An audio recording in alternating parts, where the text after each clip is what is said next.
Un gran abrazo para ustedes. Gracias por estar aquí. Estamos listos para hacer un show maravilloso.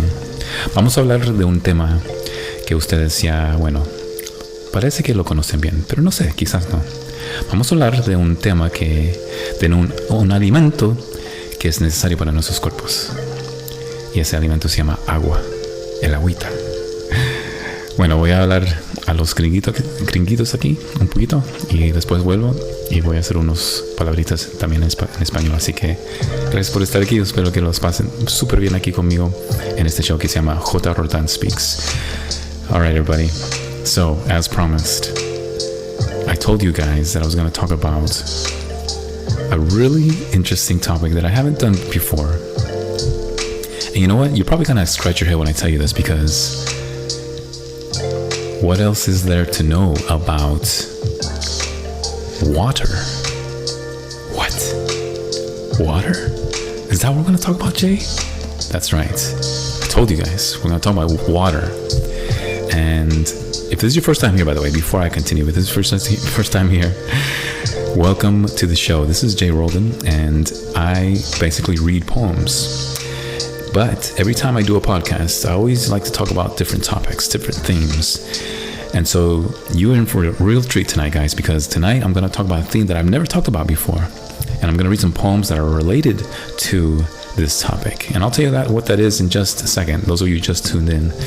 So before I begin, I just want to say a quick shout out to all of my wonderful subscribers on Spotify. That's right. If you guys didn't know this, I actually have this show on Spotify. So if you like this content tonight, I want to encourage you to go to Spotify, download it on your phone. If you don't have it, I'm telling you, the content is so wholesome, it's so good, you'll never have to question it. You can listen to it with your kids, with your family. If kids can't listen to it, then we adults shouldn't either. That's the deal, guys. So that's why all the stuff that we talk about here, all the content that we talk about here is so good. And if you don't believe me, then ask some of my followers, guys. By the way, big shout out to all my moderators, Lisa, all y'all. Thank you so much for being here. I know it's a little bit late for y'all, but we're going to have a great show tonight, and it's going to be so fun. And by the way, if some of you wouldn't mind, maybe follow some of my moderators, y'all, because they need 1,000 viewers, because we have this plan on one day doing these podcasts with their cameras on. Of course, if they're willing and able, of course. But the only caveat is that they need 1,000 followers. So if you guys don't mind, look for my moderators on this platform right now, right? Lisa Matkowski is one of them. And other ones, I'm so sorry. By the way, the other moderators in this live, thank you so much. But I need y'all to speak up a little bit more, all right? Because I need y'all's help. I really do. Like, you guys know, whenever I read poems, I get so immersed in these readings, and I just kind of like get so concentrated that I miss y'all's comments. And so that's why I need my moderators to remind me, hey, somebody said this, and we're requesting this. So anyway, big shout out to y'all. So moderators, speak up. I need to know you're here. I need to know that you're alive and well, and everything's going well, and I want people to follow you too, because we need you guys to be on this camera someday. It's going to be a great show. It's going to be a great time, and everything's going to be cool. All right. Let me say a quick word to my Spanish speakers. Bueno, como les dije, esta noche vamos a hablar de un tema que ya lo conocen, pero nunca he tenido un show sobre este tema. Vamos a hablar de poemas que hablan sobre el agua. Exactamente, el agua. Ahora, quizás ustedes están pensando, ya lo conocemos, ¿para qué vas a hablar del agua? Mira, hay muchos datos de agua, pero hablando científicamente, pero ¿has pensado de el metáforo de agua? ¿Cómo se usa en literatura? ¿Cómo se usa en cuentos? ¿Por qué es algo muy referido, pero tampoco es algo muy concentrado? Bueno, de eso vamos a hablar esta noche, así que espero que lo pasen muy bien aquí conmigo. Vamos a comenzar en unos minutitos, así que esperen un ratito y vamos a comenzar, ¿ya? Alright guys, let's settle down now that all the regulars are here. It's gonna be a nice chill night. And yeah, you're gonna love the selections of the soundtracks that you're listening to, guys. If you are interested in knowing the details of who wrote these wonderful compositions, all these loops that you're hearing in the background, go to my Spotify account, guys. All that information is there. I even post links to these artists because I want these artists to be absolutely credited and recognized and supported. These guys are amazing. These guys are geniuses, and I'm telling you, you cannot go wrong with listening to some of their tracks. So if you want their details, if you want their name, if you want their band, if you want their song, it's going to be on the link on Spotify. Okay, that's the only link. So if you're asking me who they are, I'm just going to tell you, go to my Spotify account. You're going to see it in the details. All right, just click on the episode, and in the description box, you'll see that link. All right, guys. All right. So let's get back to our topic. As you guys know, before we read our poems tonight, I gotta do the etymology, guys. Come on. Those of you who've been following me for at least a year now, that's the thing that we do here. See, the theme that we picked tonight is water. But how do we trace it back to something more ancient, and how do we understand that word even more? Let me give you a little tip to all of you guys. Anytime you want to really understand any phrase, any word, any saying, any language really, look up the etymology of that word. If you don't know what etymology means, it means the study of the history of the word, where that word came from, what are its roots, what cultures and civilizations came up with that word.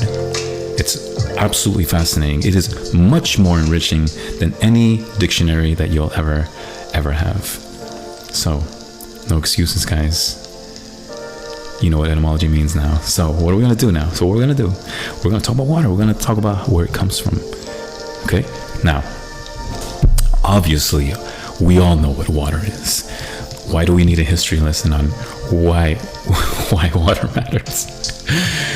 So let me start off with the basics here, right? Let's do what we all should know by now, okay? Let's start with the science part, and then we'll get into the enriching, enlightening part, right? The spiritual aspect, the literature aspect, the metaphorical aspect, right? How it's actually used and referenced in so many stories, especially sacred text. Got your attention now? So, let's start with the basics, guys. Let me give you 5 reasons. Okay? I'm not going to dive into this for much because I think most of us learned this, at least in grade school, I suppose, maybe in high school. I hope. I don't know. Here's 5 reasons why we should absolutely be drinking water. And by the way, you guys know we have a little tradition here. Every time I drink water, I take a little water break, you guys tap that screen. We're not going to do that just yet, but I just want to show you. I always have water on my podcasts. And you guys, wherever you are, you should have a little cup somewhere next to you drinking water because it is super healthy, guys. I'm telling you, I know you're used to drinking all the other drinks that you like to drink, right? All your caffeines, all your sports drinks, all your whatever, right? And all the other nasty alcohol.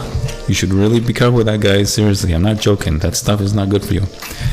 All right. So, why should we drink water? Well, number 1 is it regulates the body temperature. That's right. So, if you're cold, if you're hot, obviously you know how cooling and balancing water is on a hot day. But did you know you can have the same effect when it's also a cold day, right? When you drink water that's room temperature, for example. You didn't realize, right? Most of us think that when we drink a hot beverage, that's what actually keeps us warm. Now, there is some truth to it. But really, the essential part here is even room temperature water can actually keep you warm on a cold night. Did you know that? It's so amazing. Like, once again, I don't want to dive too much into the science aspect, but just understand that there's tons and tons of proof that it regulates the body. So that's why you should drink it, okay? Like, drink it throughout the day. Doesn't matter what season it is. Doesn't even matter what's going on in your life. Especially when you're stressed out, guys. See, we forget to drink water when we are so stressed. But that's exactly the most crucial time that your body needs it even more. Otherwise, it's going to trigger your autoimmune system, and it's going to start attacking your GI system and other organs, by the way. And I can testify to that, by the way, which I know some of you guys have been asking about my health reasons last month, and I may open up about it tonight, which is why I thought this is going to be a great show for all of us, because then you can be a little bit more enlightened and understand the benefits and also the dangers of not drinking water, right? So the benefits of drinking water and the dangers of not drinking water. So remember, first reason is it regulates the body temperature. Number 2 is it moistens tissues in the eyes, nose, and mouth. That's right. Your gums, right? So critical to the health of your teeth. Oh my goodness. Guys, seriously. I mean, I'm sure some of you guys had some dentists that said, you should probably drink some more water. I'm just kidding. My dentist actually told me that. So I don't know, maybe yours doesn't, I'm not sure. But your gums need to be always hydrated, guys. It really does. Obviously it's the root, it's the most important part of your teeth, right? Like most people think it's just the enamel, right? Like the covering. No, your gums. Most people don't even brush the gums, by the way, guys. Okay, that's where a lot of the nastiness actually collects, right? So you have to actually brush the gums also, right? Do it gently, obviously, but that was a little tip from my dentist here recently. So anyway, it moistens tissues, eyes, and obviously the mouth. So that's number 2. Number 3, listen to this, guys. This is where I'm probably gonna give you guys my own little extra information here, especially those of you who've been asking about my health reasons last month. So pay attention, guys. It's gonna be so enlightening. All right. So number 3, did you know by drinking water, you're also protecting your organs, right? The tissues inside your organs, right? Especially your gastrointestinal tract, right? Like esophagus, stomach, small intestine, large intestine, right? The duodenum, I think it's called, the last part, right? So all of those organs are so critical to how your body absorbs nutrients, and water is absolutely a must. Okay? You don't have an option, guys. You really don't. It's a must. You must drink water with your food. Stop substituting it with other stuff, with other junk. And no, alcohol is not good. Okay? I don't care how many of you are going to fight me on that and you say, oh no, I read this study. No, that study is not real. Okay? There's no study that it says that alcohol is good for you. No, I'm sorry, guys. I'm sorry, ladies. I know you don't want to hear that, but sorry. You can fight me all day on this, but it's not true. Do not substitute it with water, okay? I mean, substitute it with water. Do not substitute water with that. Anyway, here's another reason why your gastrointestinal tract needs water. And did you know that all of the foods that you eat, that you consume, the most healthy ones are the ones that actually retain water in them, right? So it's all of the stuff that doesn't, like the oils and the things that dehydrate the food, are actually gonna make your tract work harder. And most likely you're not going to be able to absorb the nutrients in it. And most of the time, whenever manufacturers actually dehydrate those things, they basically like dry up all the nutrients, most of them at least, right? There's very little percentage, maybe like 25% or so from its actual full potential. So all the foods that you consume that actually have tons of water in it, right? So like oats, for example, that actually absorbs the water, rice as well, right? And most of the other food like vegetables, especially vegetables, right? They retain a lot of water in them, right? Squash, sweet potatoes, zucchini, right? And even the fruits themselves, right? Pear, watermelon, and all the other types of melons, right? All of these are so good for you. and they have water, natural water in them, right? Like this is how they grow. This is how you actually grow your own garden. Which reminds me, if you guys don't actually have a garden, you should definitely invest in one, guys, because it's so lovely. It makes you feel so great, like, oh man, I grew this garden with some vegetables and fruits. I'm gonna eat my own fruit and vegetables, guys. Yo, you should check out my garden. It's so awesome. I actually do have squash, I have zucchini, I have strawberries, I have tomato, watermelon. I mean, obviously they're not fully grown yet, right? So I just planted them a few weeks ago. But man, I'm so looking forward to August, especially August and September when I get those watermelons. It's gonna be so good. Guys, definitely invest in that. It's gonna be so wonderful. It's gonna be good for your body. So I'm telling you, nothing, there is no manufactured food that will ever substitute the benefits of eating vegetables and fruit, especially the ones that retain water in them, guys. It is so good for your gastrointestinal tract. Your body's gonna thank you for it. You're gonna feel much more energized, and you're gonna have, well, not to do a little too TMI in here, but let's just say you'll be regular, if you know what I mean. Which is actually a good thing, guys. Okay, very, very good thing. So getting back to our final reasons as to why, on the science side, you should be drinking water. Number 4 is it carries nutrients and oxygen to your cells, right? That should be already integrated in with number 3, right? Which is it protects your body's organs and tissues. But it makes sense though. I mean, if your small intestine and especially your large intestine are already absorbing the water from the broken down food that you eat, right? Especially the foods that already have retained water in them, right? Like the foods I just mentioned, then it's just going to be much more easier to absorb it, right? And that's why you're going to have much more energy throughout the day, right? And throughout the week even. I mean, if you actually look at some of the most super athletes out there, you know, and I know there's always exceptions, but most of the super athletes out there are the ones that actually are the ones that are eating nutrients, right? And by the way, most of these guys actually hire certified nutritionists, right? Dietitianists that actually tell them these are the type of foods you need to eat in order to stay at your peak level. And almost every single one of them have these. And if you look at their meals, by the way, and I forget which, I know a couple guys from Latin America that actually post a lot of their dietitians' recommendations.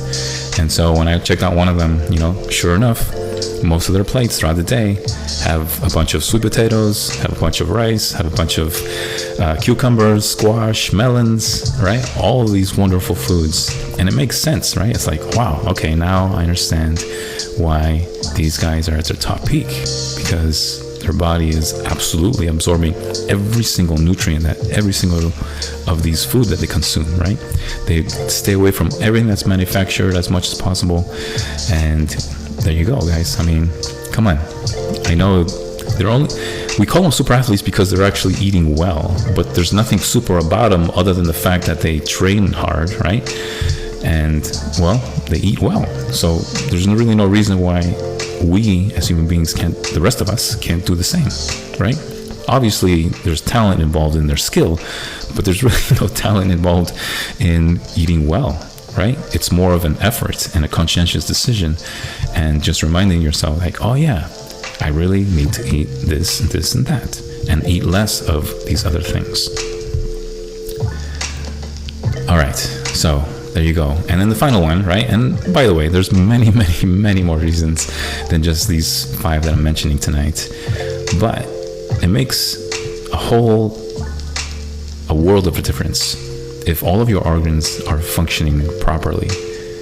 Which my final point tonight, which once again, there's many more reasons, but my final point, the one that I wanted to point out, is that there's less burden on your kidneys, right? Especially your liver, because it keeps flushing out waste products, right? All the other stuff that you're drinking, all the caffeines, all of the sports drinks, all of the, you know, even the alcohol part, right? Water is going to be crucial to help flush out all of those toxins, right? And again, guys, I'm sorry that some of you guys don't want to listen to this, but alcohol's a toxin, guys, and it's gonna be pouring out through your pores, right, through your skin, and you're gonna see it, and sometimes you can actually smell it in your skin, actually. So I mean, water is a nice way to flush that nastiness out, and so that's why don't forget to drink that water, guys. I mean, I'm telling you, it's gonna make your life so much different. And not to get into too much detail, even though I did promise you guys I was gonna say a little bit something about my health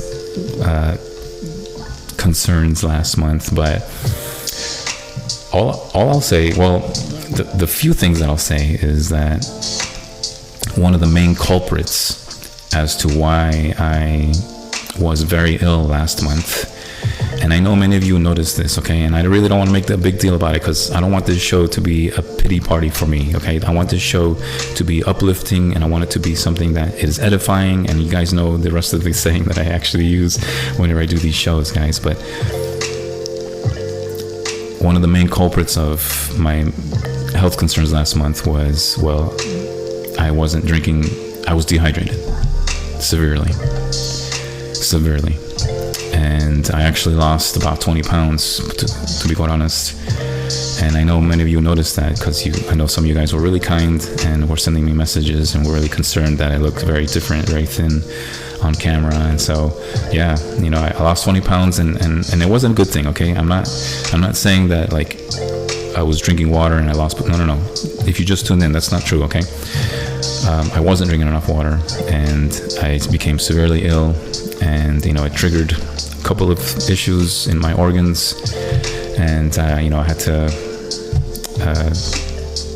go to a specialized clinic, and some procedures were happening and stuff like that. So I was very, very ill. I was very weak, and, you know, thank the Lord that now I am definitely getting back to my, shall we say, normalcy. I mean, I'm still about 18 pounds lighter, so I'm slowly getting the weight back, which I'm kind of happy about. But my eating habits have definitely changed, and obviously the water, or the drink of choice in my life now is only water. You know, obviously milk in there as well. I mean, obviously those of you who are lactose intolerant, you know, obviously don't do that, but you know, those are the only two drinks that I drink now. I'm staying away from all the other stuff, and, you know, and I can tell even in my own energy level, like, it's awesome. You know, it's so awesome. I'm not even 100% yet, but I still feel like because of my drinking habits and my eating habits, like, it's amazing, you know.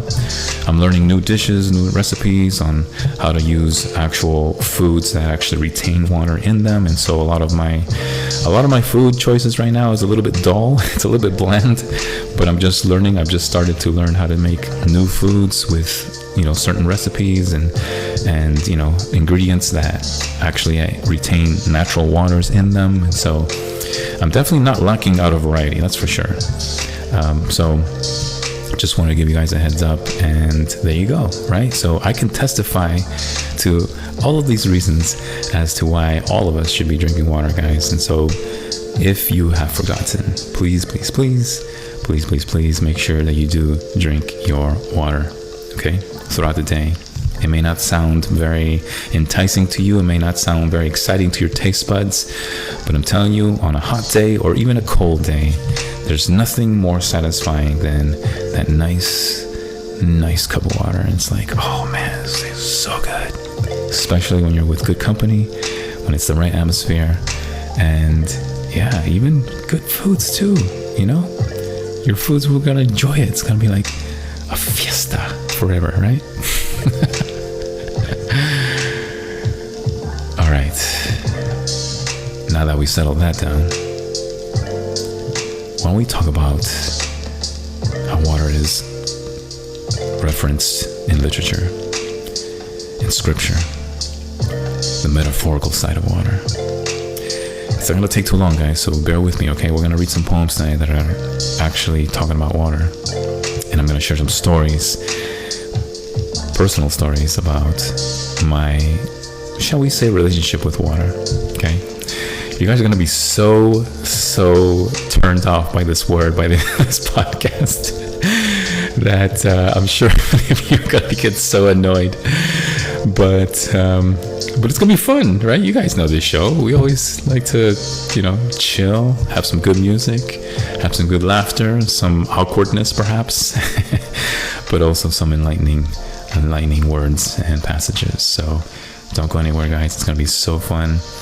Thank you so much for being here. And guys, make sure you tap that screen so we can get this live out. We need more people, especially men. We need more men in this live, because as you guys know, these stories and these poems that I share are something that is so enlightening for our minds. And don't you want to have a fun conversation with somebody that just is like so into this like unusual but also very like common, or not common, but like a very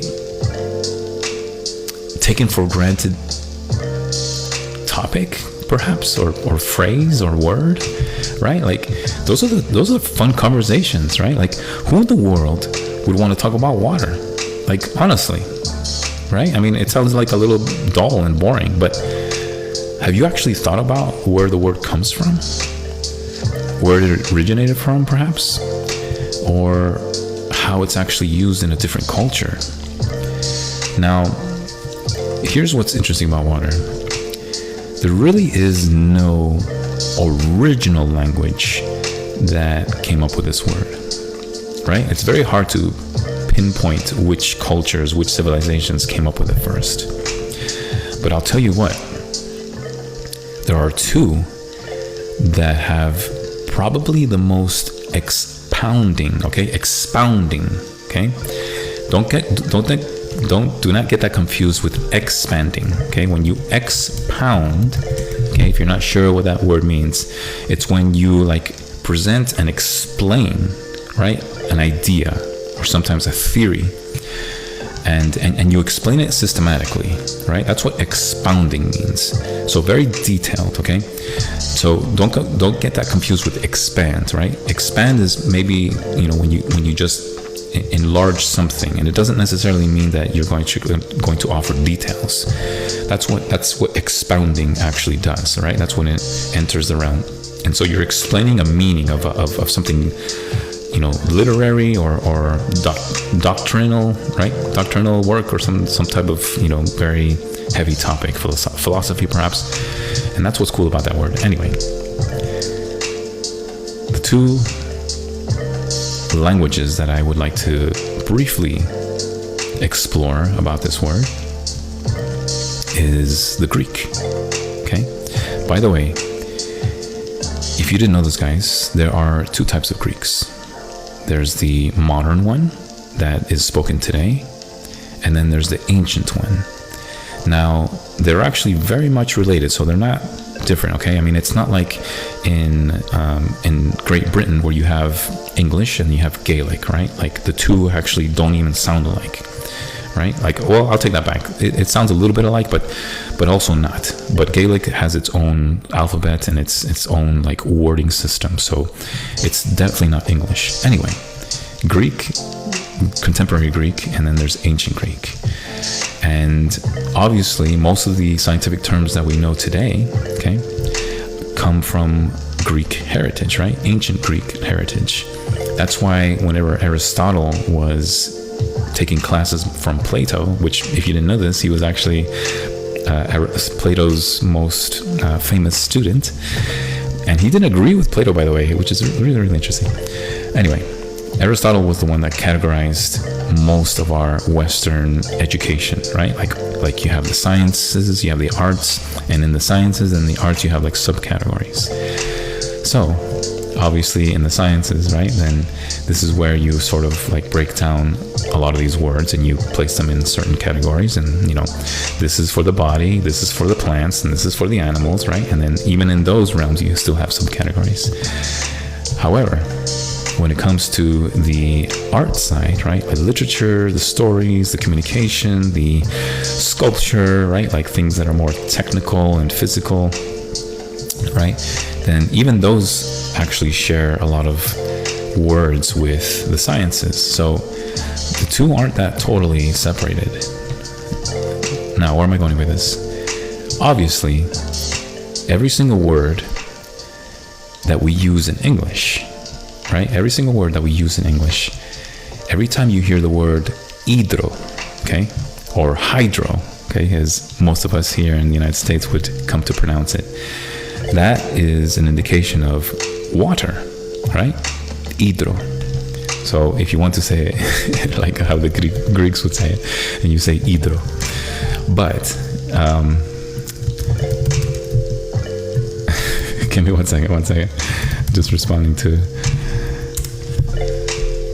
Anyway, okay, so back to where I was referencing the word hydro. Okay, so that's where you get like hydrobiological, hydrobiological, right? Biological, and hydrobiologists, and hydrocarbon, hydrophilus, right? Hydrocell, and what's another word? Hydrographer. What's something? Hydrokis, hydrosol, hydrosolic, right? Hydropsis, hydroplane, right? And hydronolically, hydronium, hydros, hydroxide, right? So all of those words have the word water in it, right? So that's how important. And by the way, it's really interesting that almost every single element that you can think of, right, actually has some retainment of water in it. Otherwise, it wouldn't be possible for that element to be created, right? Obviously, there's a table that shows us all of the elements, but notice how many of those actually have water in it. Really interesting perspective, actually. Really interesting perspective. So that goes to show you just how important water is for our survival, right? The way we live. And which brings me to the most obvious geological information about hydro, right? Every single civilization that exists, especially in ancient times, and including today, by the way, most civilizations, most cities, most towns, most tribes are always going to be located where there is water. It just makes sense. There is very few tribes, very few towns that actually still exist in droughts, right? In dry places. It's impossible, right? And it would be illogical. Why would you do that? You need to have access to water, right? Interesting, another fact that leads me to another thing that I just realized, that most of the nations, most of the countries in this world, the ones that actually don't have access to water are the ones that are usually struggling economically. Now, there's always exceptions, obviously, right? You have Switzerland, for example, but those are very rare exceptions, right? But if you look at like countries like Bolivia, for example, they are struggling economically, and they have been for a long time. And so, interestingly enough, they've been trying to basically demand from the world courts in Netherlands to force the Chilean government to give them access, because back, I forget what year it was, 1700s, I think, 1800s, there was a war between these nations, and Bolivia lost access to the war, to the ocean, to the Pacific.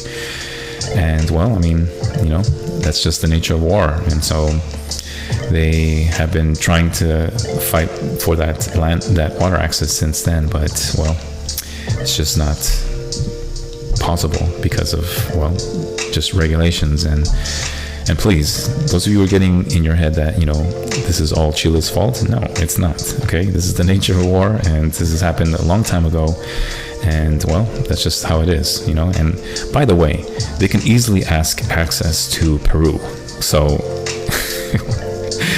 there's no reason why they can't, right? So it's not Chile's fault. Anyway,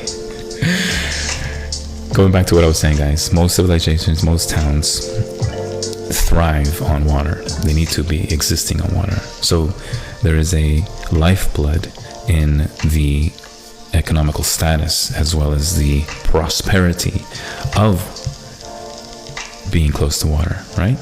So right there, we're starting to get a much more enriched and metaphorical aspect of the nature of water, why it's so important.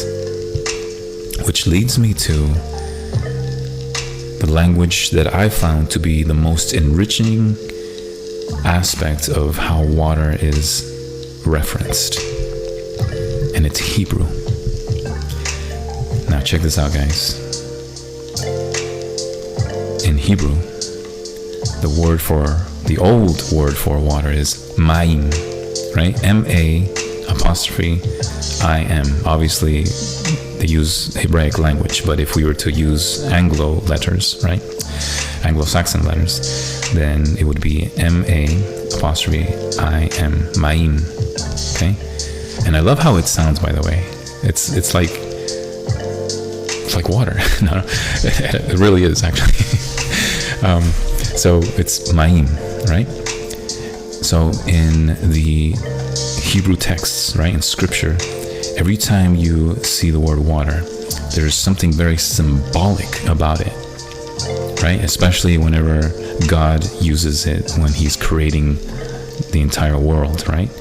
And so every time the word water is referenced in scripture, it's a symbol, right, of majesty and a preparation of bringing new life. And you guys are going to get a little taste of it when I read some of those passages a little bit later in this live. But I just want to give you a quick little overview of the many times whenever water is being manipulated, right, and created and then separated. See, this is so mind-blowing, and I hope this actually offers you guys a very, very interesting perspective of tonight's show, especially when it comes to Ma'im. Now check this out, okay? Check this out. The word for sky in Hebrew is Shamayim, right? Shamayim, which means water up, right? In the celestial heavens, right? And it's so interesting because whenever it rains, you're having Shamayim and water sprinkling from above. And then you have water that's also on the ground, right? The oceans, the rivers. And it's only in the separation of Ma'im and Shamayim that you actually have terra firma, right? Which is the Latin word for land. Isn't that interesting? So it's almost like God was actually creating and preparing this world by having water first, and it's in the separation of Ma'im and Shamayim in creating land. So isn't that a mind-blowing aspect, guys? I'm telling you, man, I was just like blown away when I just realized that is so interesting. Because even after we have land, terra firma, okay, then we still have an ecological system that obviously sprinkles water onto the land, and then that runs off into the rivers and the oceans, right? And it's always land in between. So it's like water is continuously replenishing land, right? Which is why we're able to grow crops, which is why we're able to raise livestock, which is why we're able to even function ourselves in our own bodies, right? It's like the spirit needs to be also nurtured by this element of water, right? Which is why we also feel really good about ourselves whenever we take a shower, whenever we go for a swim, whenever we are just like maybe going for a run in a light little drizzling of rain. Isn't that interesting? There's something really great about it that is almost made for us, right? The fact that our body and our organs need it. The water is a continuous replenishing, right? The Ma'im and the Shamayim, right? And here's one that I just thought about just now, actually, is even in the story of Exodus, right? Whenever the Israelites were fleeing from Egyptian captivity, right? And remember that when they were waiting for God's miracle to part the Red Sea so that they can cross over. Isn't it interesting that it was a separation of Ma'im And the Shamaim, right? The separation of that water, that land was created so that the Israelites could walk across. So even that is a symbol of freedom, right? And also a symbol of Exodus, right? Which is that's the point of Exodus, right? And there you go, right? It's a symbolic act of replenishing, of renewing, right? Speaking of renewing, right? The flood itself, right? When God basically flooded the entire world so that humanity can start again. And it's only when the Lord evaporated the water, then land became available again. Isn't it interesting? And by the way, that reminds me, what happens at the end there when, after the flood, and Noah and his entire family were able to exit the ark? Do you remember how God promised not to do it again? I'll give you guys a couple of seconds. Come on, I know some of you guys know this. Don't be afraid. If you won't, then I'll do it. That's right. It was a rainbow, right? The rainbow is a symbol of God's promise to all his people that he would never ever flood the earth again. And sure enough, the earth hasn't been flooded, thankfully. So that's really the true symbol of the rainbow. There you go, guys. Isn't it interesting? Ma'im Shamaim. And then you have this beautiful rainbow, right? So cool, guys. I'm telling you, there's so much more to this water than we think, guys. All right. You guys ready for some poems tonight? Now that I've prepped you really nice and warm, we're ready to go, aren't we? It's going to be such a great night, guys. I'm going to change the tune here in just a couple seconds. I'm going to drink some water. You guys know the drill. Tap that screen. And we're going to start the show with some amazing poems tonight, all related to water. And we're going to share some stories. And, guys, I got a great story about me and being at this beautiful coastline. And you won't want to miss it, all right, guys? All right. Let me get some water. You guys do. Go drink that water. Tap that screen. We're going to start the show. This is the Jay Roland Speaks podcast. Thank you so much for being here. Don't forget those earphones too, guys. Find a nice cozy spot. Welcome to the show.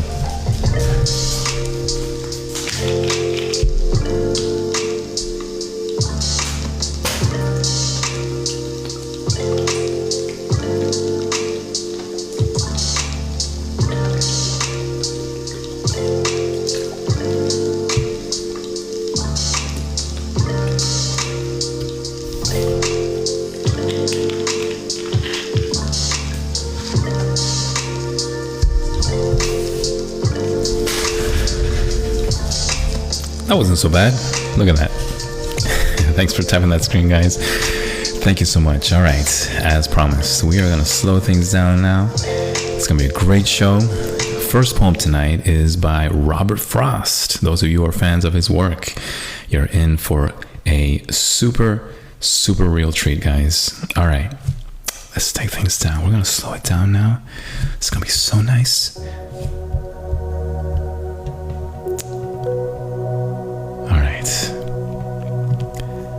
I think this is the one. 1 second.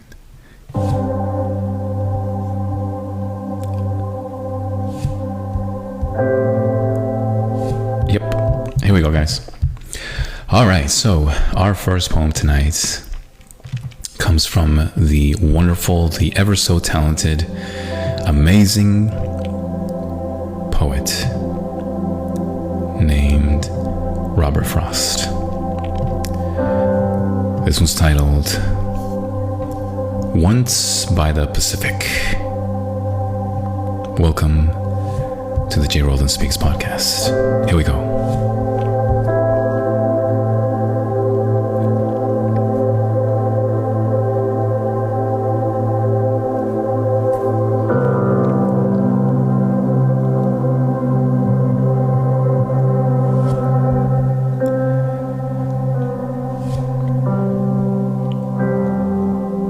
The shattered water made a misty din, and great waves looked over others coming in.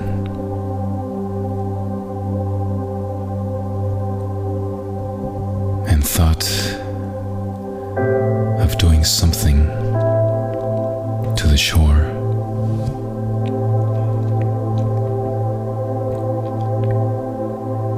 That water never did to land before.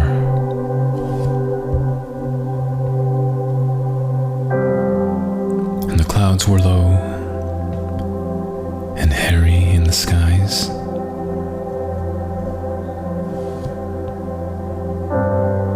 And like locks blown forward in the gleam of eyes.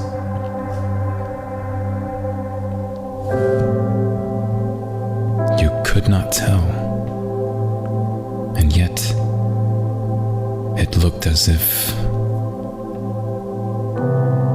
the shore was lucky in being backed by cliff.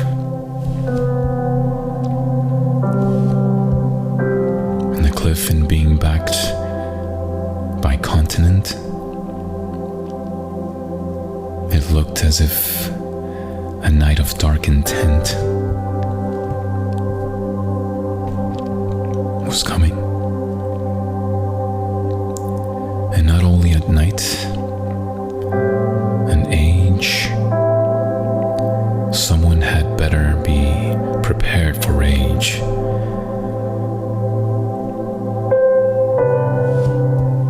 There would be more than ocean water broken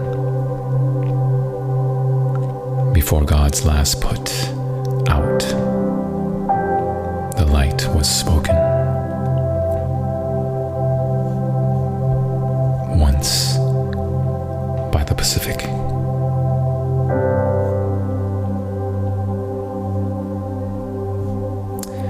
That was written by Robert Frost.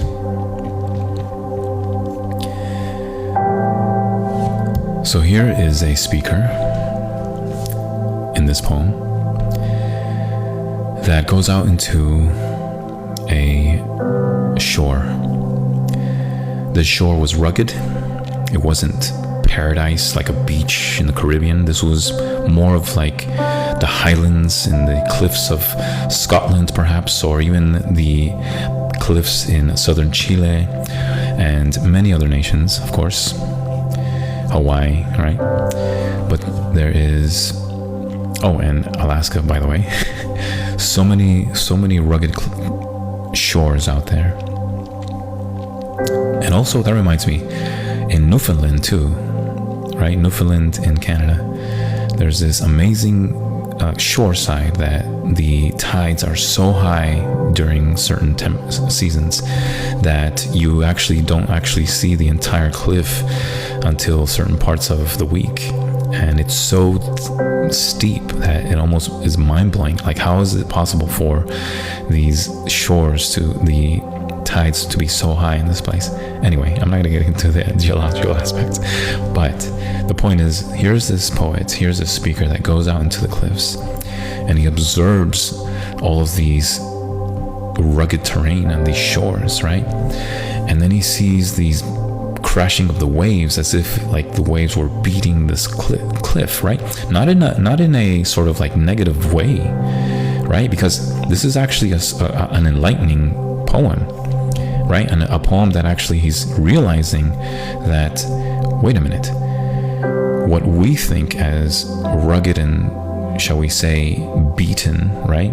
In perhaps a nature-driven violence, this is the nature of things. This is the way this functions. This is the way it has to be. And it's not because he's saying that it's in this sort of like ruggedness that there's beauty in it. And that's not what he's saying. Sometimes we overthink things, and instead of actually enjoying how they are, we tend to miss the point of its beauty. Because these cliffs stand their ground even through the elements such as water. And we just had this entire lecture just a few minutes ago about what water symbolizes, right? Water actually is renewing this land constantly, right? Don't forget about the Hebrew word ma'im, right? It's in the separation of ma'im that you actually have terra firma, which is Latin for earth, right? Land, right? In fact, terra firma means it's ground that is firm, right? Firm ground, which is what we call earth, right? And so that's how this poem is written. The very first two lines in this poem says, "The shattered water made a misty din." Right? It's almost like there's something angelic about it, right? The mist in it. If you guys ever went to like Niagara Falls and you're on the observing side of the Canadian side, which is honestly the prettier side, honestly, you know, this is not, I'm a US citizen, just so you know, but I have to admit the Canadian side is so much beautiful in terms of Niagara Falls. Anyway, but if you ever go see the Canadian side of Niagara Falls and you're in the misty side, there's something very precious about that mist, right? There's something very like almost angelic and celestial about that mist. And when it touches your skin, like it's just very rejuvenating, right? Don't do it in February because it's definitely not pleasant. But if you go in July or August or September, very pleasant. Maybe not September, but definitely July, August, and well, maybe September. Yeah, why not? But something very rejuvenating about it. And so these cliffs are basically being sculpted by Ma'im, right? By water, by the Pacific. Once by the Pacific, right? Sometimes we just need to quiet our hearts, and instead of thinking like, oh, this looks nasty, or this looks cruel, or this looks whatever, have you ever thought about this is the way things are designed to be? You know, we keep thinking that mankind has this like oblivious power to alter things that nature is, but what's also wrong about that thought is that nature is designed to be a certain way, and it will be restored, and it's going to basically overpower anything that mankind ever makes. It's only a matter of time, really.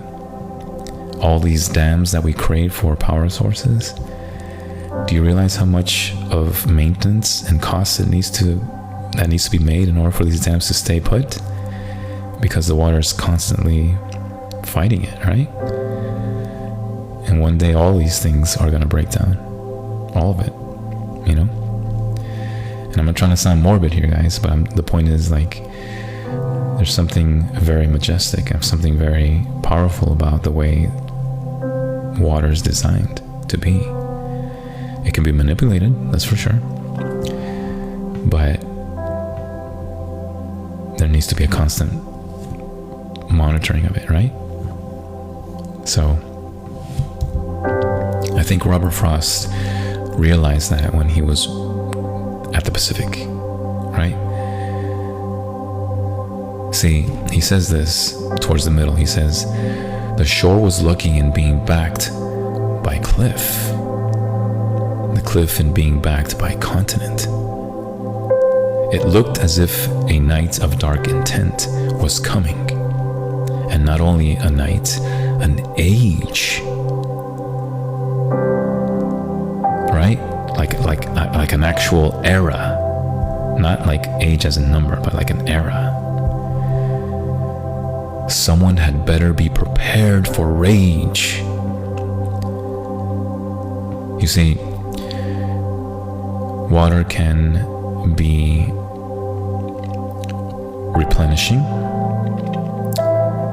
but it can also include a destruction aspect.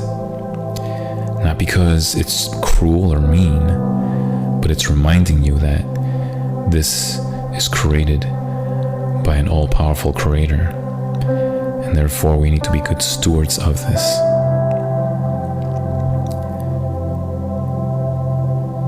Otherwise, the consequence will be drought,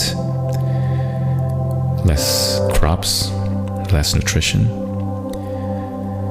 dehydration, internal organs start to malfunction, and now you're in deep trouble. I certainly learned the hard way last month, that's for sure.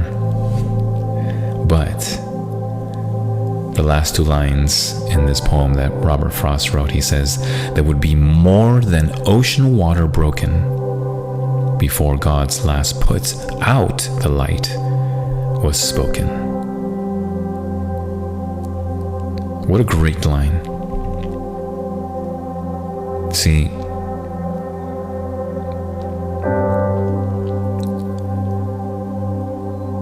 when the earth was formed, it was formed first with water, and then it was only in the separation of ma'im, right, the Hebrew word for water, then you have terra firma.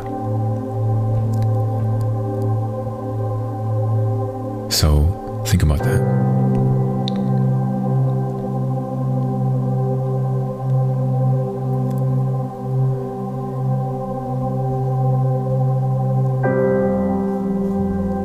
Such an incredible, enlightening way of understanding what and why water is so important.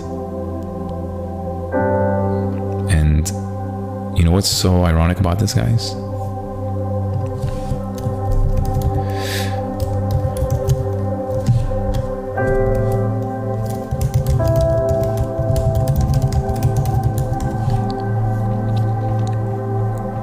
So anyway, sorry, I was distracted by a message.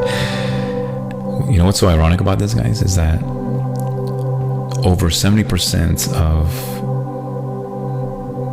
terra firma, right, of this world is water. And it's so obvious, and yet we forget to do that sometimes to nurture ourselves with it, right? Isn't that so ironic? When you have so much of it, and yet we do so little of it, right? Which makes you think, maybe if the manufacturers are manipulating these waterways, maybe that's why they're supplementing it with with all of these drinks, right? Obviously, this is just an opinion here, guys, but it makes you think about that. It's really interesting, isn't it? So maybe the next time you go to the coastline, maybe the next time you go to a lake or some type of beautiful, gorgeous little creek or river, enjoy it, right? I mean, I'm not telling you to drink it, but I'm just saying, like, just look at it and just kind of ponder and just think and remind yourself that, you know, this is really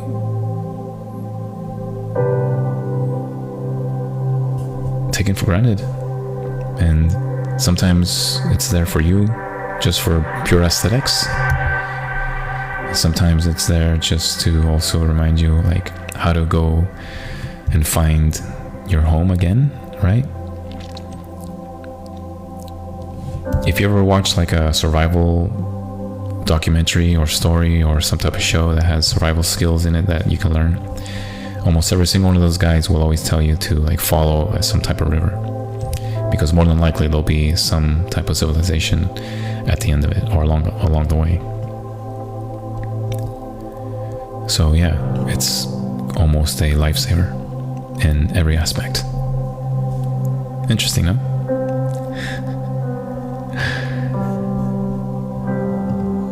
So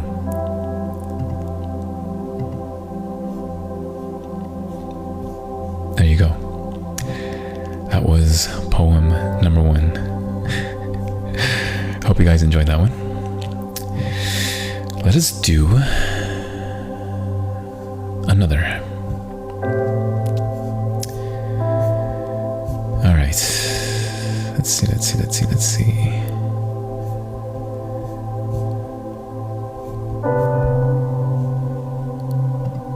All right. I know you guys will like this next one.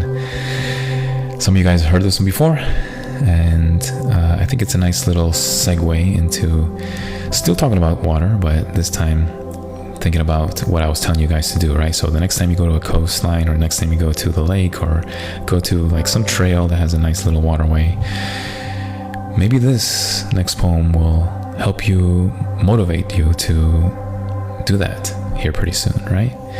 This is a poem by Wendell Berry, and this is titled The Peace of Wild Things. You guys ready for this one? All right, this is the Jay Roldan Speaks podcast. Welcome to the show. If this is your first time, don't forget, get those earphones, find a nice cozy place, and go to my Spotify account after the show, guys. If you like this content here, you're gonna love the content on Spotify. Look for my show. It's called Jay Roldan Speaks. You're gonna see a picture of my face. There's a little follow button there. Click on it, guys, so you get notified whenever podcasts get uploaded. I uploaded one this morning, and I'm gonna upload one tomorrow late evening as well. So lots of great podcasts coming out, guys. You're gonna love it. Love it. All right, let's pick another song here. And by the way, those of you interested in the compositions that you're listening to by these wonderful artists, then I encourage you to go to Spotify, and on the episode itself, in the description box, there will be a link to all these amazing compositionists who deserve so much credit because they are absolutely geniuses of music. All right, guys, here we go.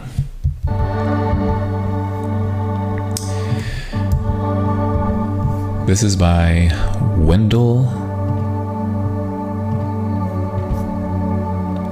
Berry, and this is titled The Peace of the Wild Things.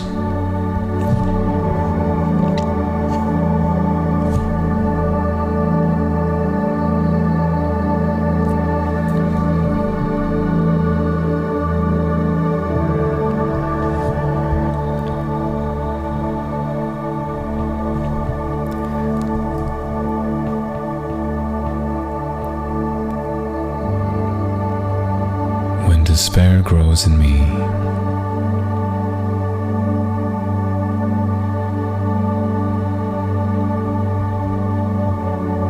and I wake in the night at the least sound.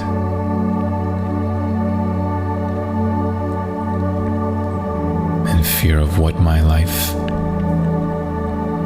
and my children's lives may be.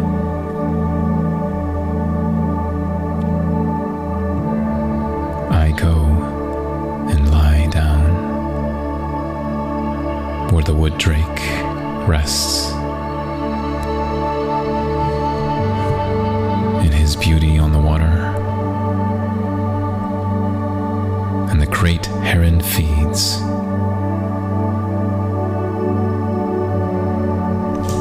I come into the peace of wild things.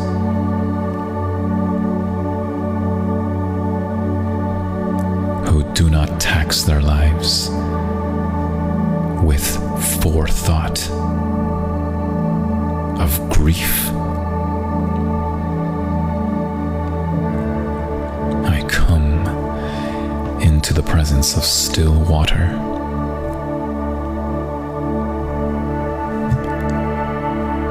and I feel above me the day-blind stars, waiting for their light. And for a time, I rest in the grace of the world and am free.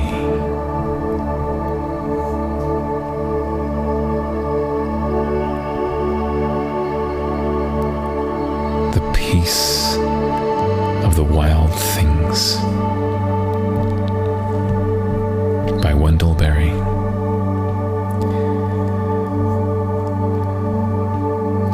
A poet from Kentucky.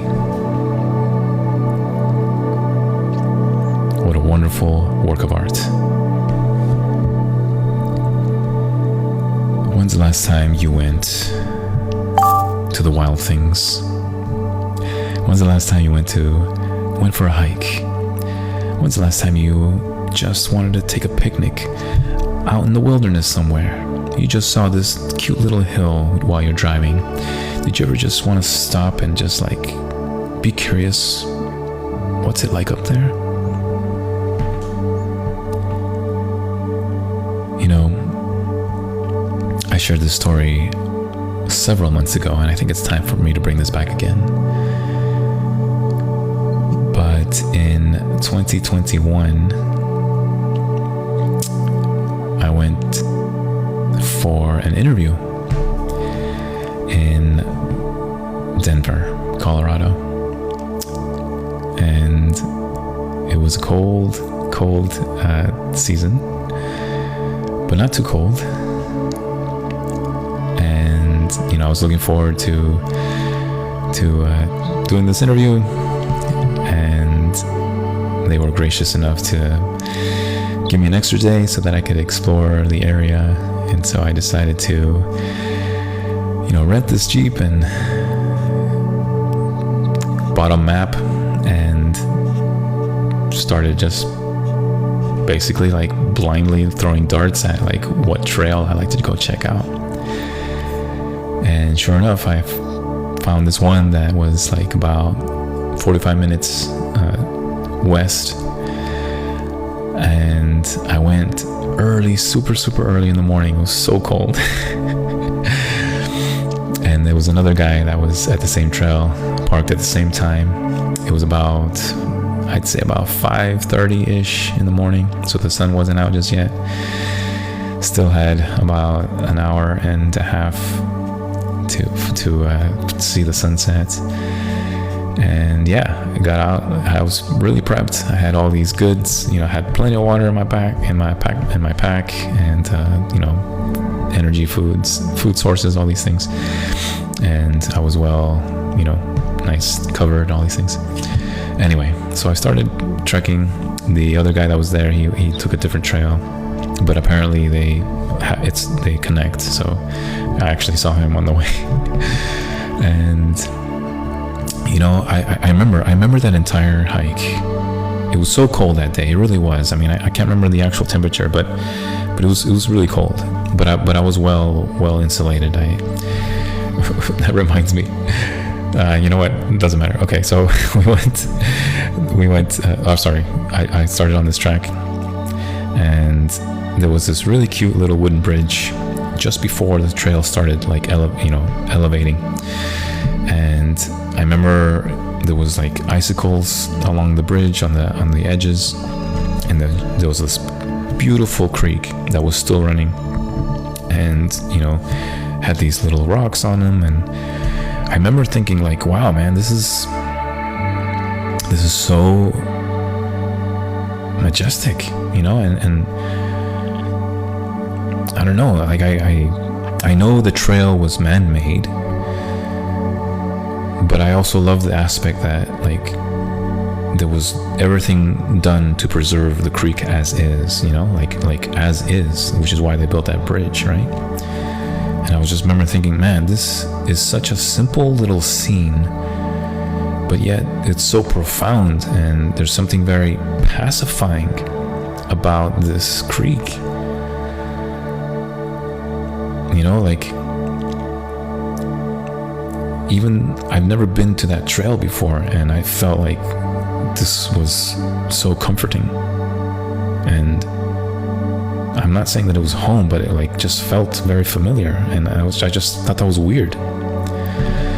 But I loved it, you know, and I just was slowly walking by it because I wanted to enjoy it as much as possible.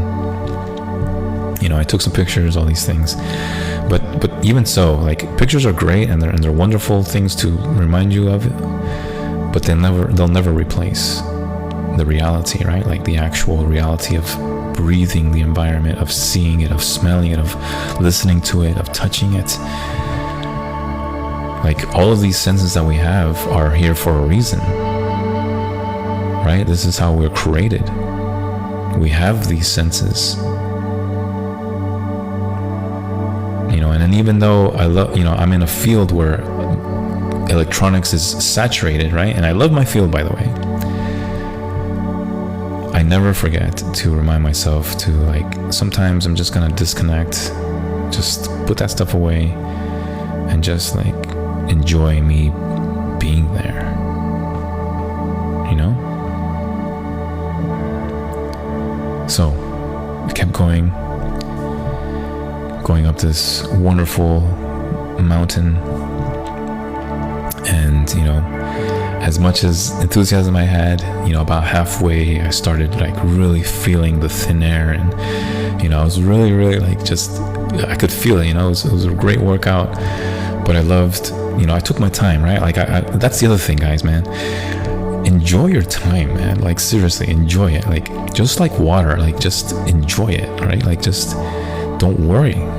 Just don't worry about being on a time schedule, man. I mean, obviously, if you got things to do, then you got things to do. But like, when you're on a hike trail, like, you're.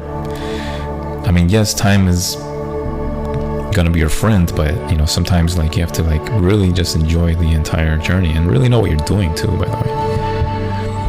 Anyway, so about halfway I started feeling it, and I was walking up, and I looked at all these beautiful trees, deciduous forest, and all snow-capped, and sure enough I saw this just humongous, like, deer, and I can't even tell you how many points it had on its antlers, but like, this thing was like massive, and it was so impressive, and it was actually not scared of me. It was like looking at me, and I thought at one point, like, should I act dead right now?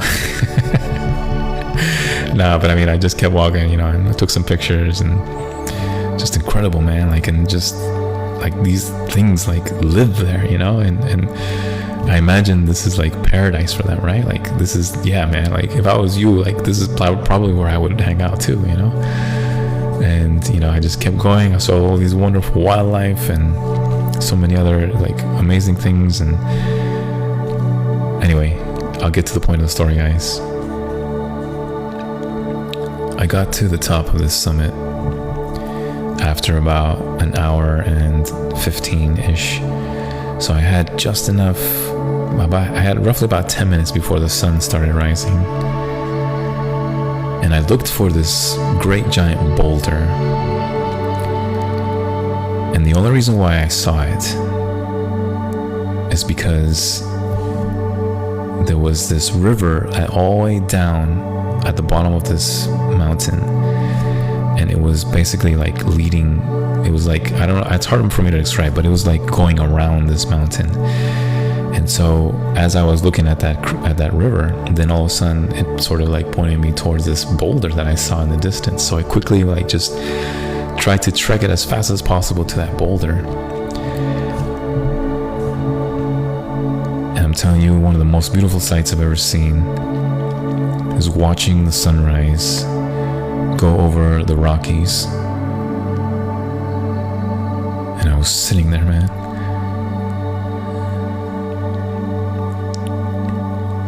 And I just couldn't believe that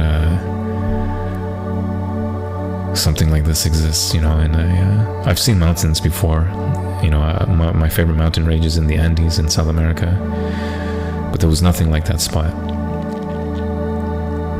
And I just looked, I just couldn't believe, like, this was all designed and created like this, There's no way this is ever an accident. And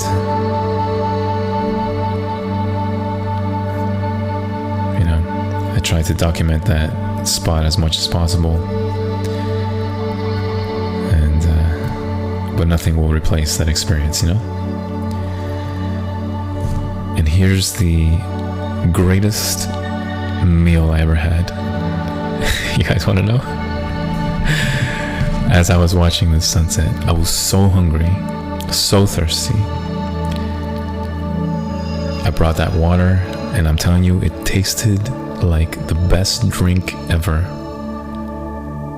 Better than Coca-Cola, better than any alcohol, better than any sports drink or juice. It was the most thirst-quenching drink I ever had. And to top it off, I had a peanut butter and jelly sandwich that I made before I left the hotel. And you guys aren't gonna believe me, but man, that peanut butter and jelly sandwich was delicious. Watching that horizon, drinking that awesome water, and having that peanut butter and jelly sandwich. No peanut butter and jelly sandwich has ever been the same since. Are you tired? Are you bored? Are you so stuck in your routine and so downhearted for whatever reason? Go to a summit somewhere and eat your sandwich at the top of the summit. And I'm telling you, it's gonna taste the most amazing food you've ever eaten. You're gonna have the most wonderful view you've ever seen. And you're gonna have such an awe-inspiring reflection of how the good Lord created this marvelous world out of ma'im. Ma'im is the Hebrew word for water. From ma'im and shamayim, which means sky, right? Water-filled sky. Ma'im, shamayim, renewing, and in between is our gorgeous, gorgeous earth.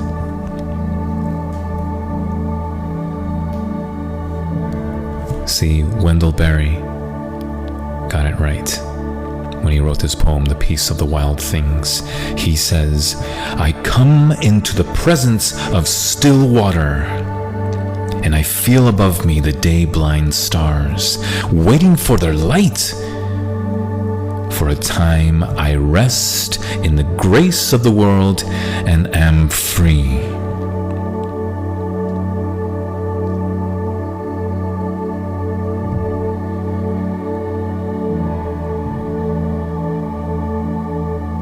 This world was created by a wonderful creator to remind us of his majesty and his awesome power, and yet he still did this for us, as well as ultimately for his glory, but to remind us, you are never alone. You are absolutely loved. Жена. And no matter how many times you may deny me, I still exist. And I will always wait for you until you acknowledge that I am the creator.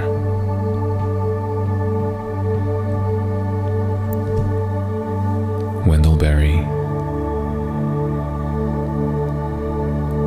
even sees that. I rest in the grace of the world that was created by a wonderful creator, and I am free.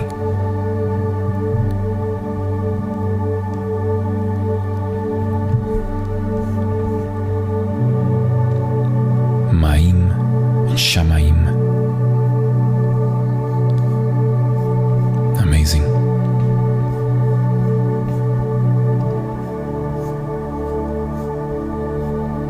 This is the J. Roland Speaks podcast. I hope you guys are having a wonderful time, and I hope that these words are speaking to you, and that this is becoming an enlightening thing for your mind and an edifying thing for your heart. Guys, I don't know what walk of life you're in. I'm not here to sell you anything. I'm not here to tell you, to persuade you of anything. I'm only here to share some wonderful messages, some great news, and to remind you that you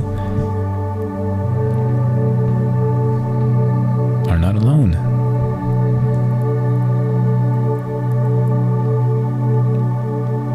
Don't be fooled by whatever garbage or filth has filled your mind with you being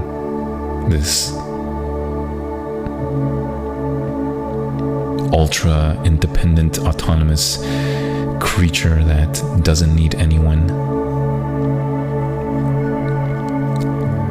You see, that's what an enemy wants you to think. That's when you're the most vulnerable. That's when the most damage is done to you. It's when you isolate yourself. Isolation in general is, by and large, never a good thing. You can actually equate isolation to the droughtness, the dryness, shall we say, the levels of danger, right? It's when we isolate things and concentrate on those isolations that you have issues. Just like when you isolate forgetting about water, right? Like, it's so embedded in our organs. It's so embedded in our terra firma, in our earth. It's so embedded in our ecosystem. It's so embedded in our civilizations and the way we design our geological, spatial areas. We take it for granted, and yet it's always there, and yet we forget to actually be good stewards of it and forget to drink it ourselves because we're lured by the isolated versions of other types of meals and drinks and geological spatial areas and ecosystems and other things, right? Like, isolation is never a good thing, by and large, okay? By and large, I'm talking about like in general. And especially the social aspect.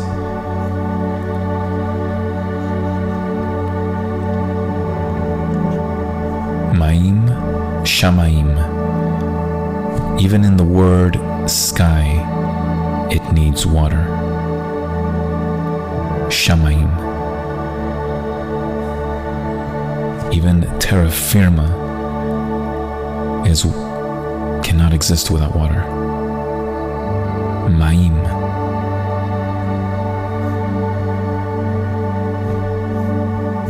Man.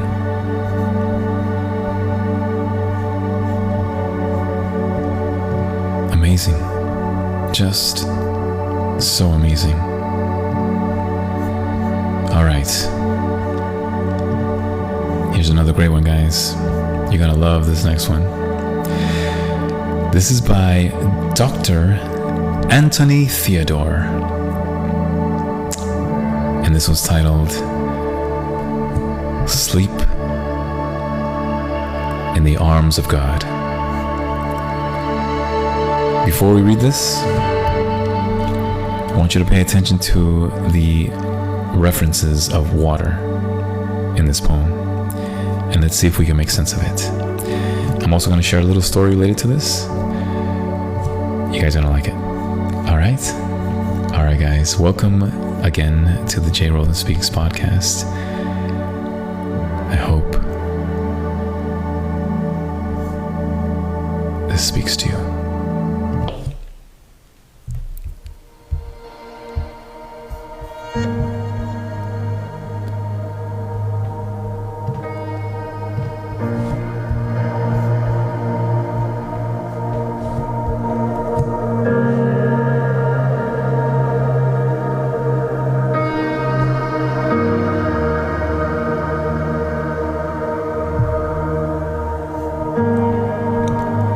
Banks of Ganges,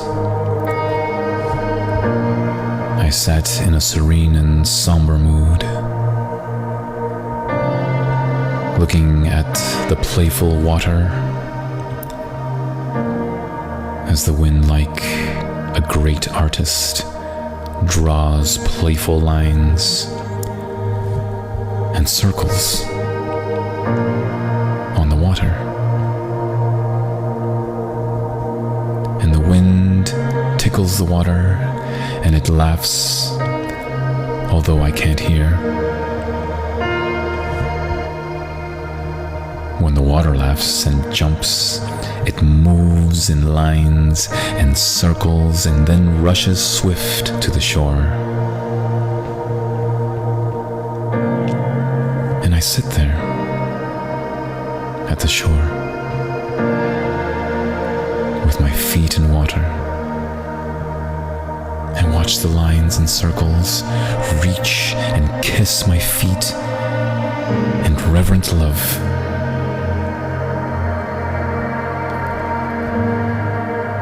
The wind is playful today and comes to my lips with a cold, feathery touch and caresses my hair, and I feel alive.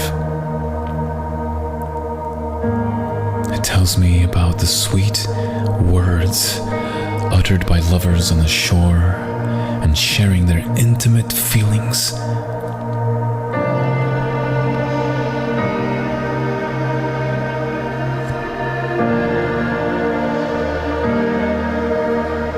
Tonight, I shall dream of the symphony of the dancers, and as in a fairy tale,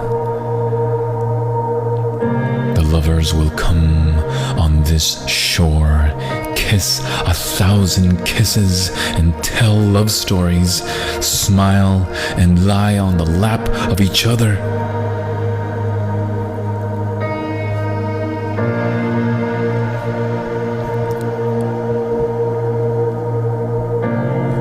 And I wish you,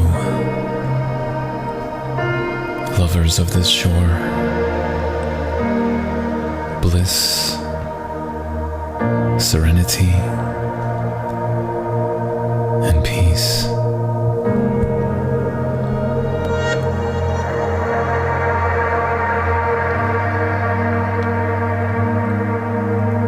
Sleep here lovingly the night through, and let the glorious moon put its mild heavenly light on you. Sleep together, lovingly, in the arms of God.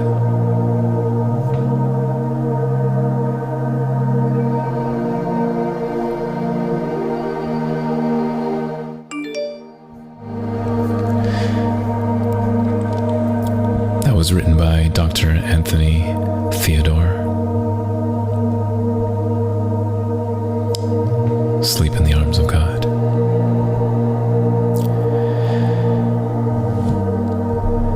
In 2019, I took my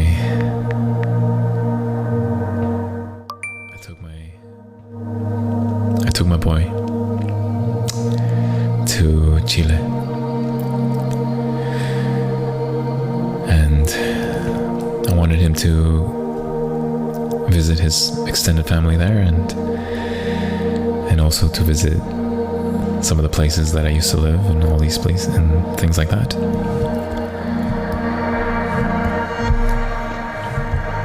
And I took him to an area called Zapallar, which is in the 5th region of Chile, like the central part. Zapallar is a very small town, and there's a lot of nice residences there. But what makes Zapallar so amazing is that there's this quaint little beach area, and particularly a peninsula. And it's not very big. There's actually this giant tree at the top of this peninsula, and it's the only tree. It's quite fascinating, actually, and I think Neruda actually wrote about it, if I'm not mistaken. I haven't been able to find that poem, but I will make it my life's mission to find it. Anyway, so I was doing a little documentary and filming with some drones that area, and I remember when I was flying the drone to where my boy was. So my boy, I went with some relatives, so don't worry people, he wasn't alone. So he was sitting there with my cousins and my relatives there at the bottom of this peninsula, just to keep him safe. And I remember filming that area, and I was seeing how happy he was, and then I just realized, like, okay, I gotta stop filming and just enjoy my time with my boy. So I put all that stuff away, and I walked back down, and the sun was setting, and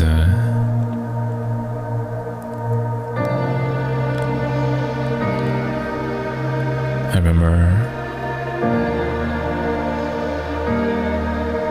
remember putting my arm around my boy,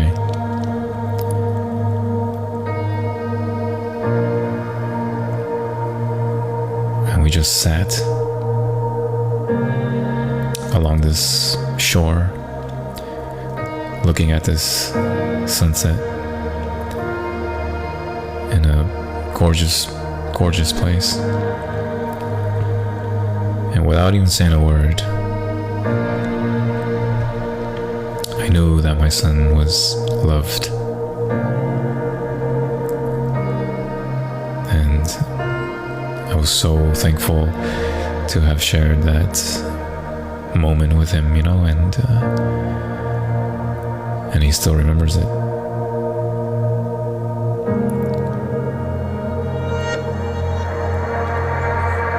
Sometimes I wonder if these amazing landscapes that was created by the Almighty is not just a reminder of His awesome power and grace, but also a reminder to enjoy it with our loved ones. That these things should not be done alone or isolated, but to constantly have someone, perhaps maybe in your mind, in your heart, but also, if possible, there physically as well. And probably one of the most significant experiences I've had with him so far.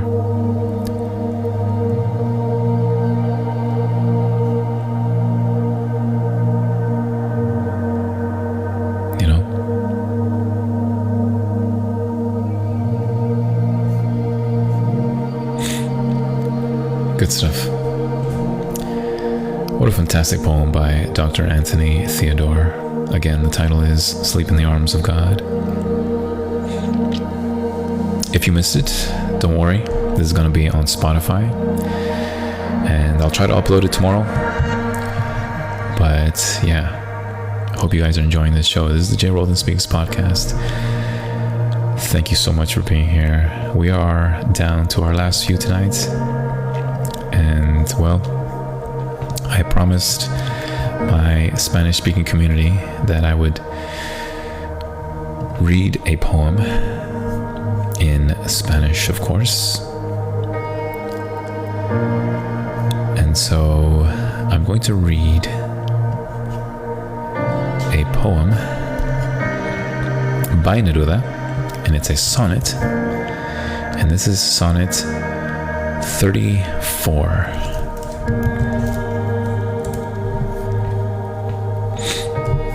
I hope you guys enjoy this one. I'm gonna read it in Spanish first, followed by the English version. Alright? Alright. Again, this is Sonnet 34 by Pablo Neruda. Y aquí vamos.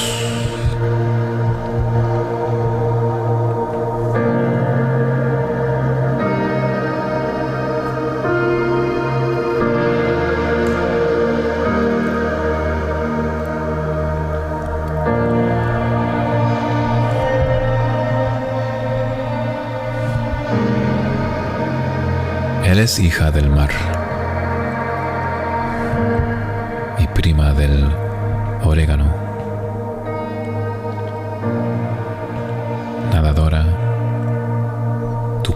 eres de agua pura, cocinera. Tu sangre es tierra viva y tus costumbres son floridas y terrestres.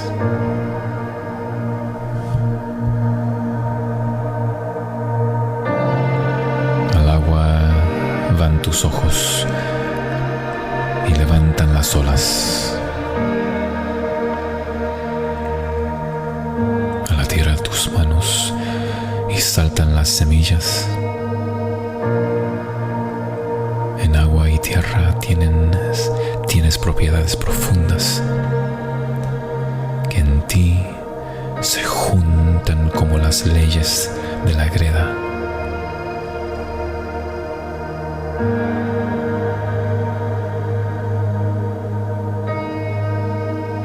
Náyade, corta tu cuerpo la turquesa y luego resurrecto florece en la cocina de tal modo que asumes cuanto existe.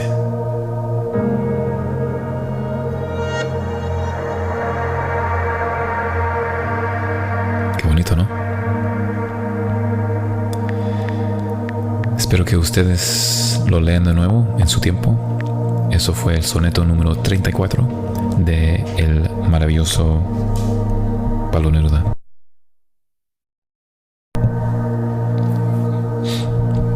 Y bueno, léanlo, por favor. Ya. Alright, guys. Sonnet 34 by the amazing Neruda. Here we go.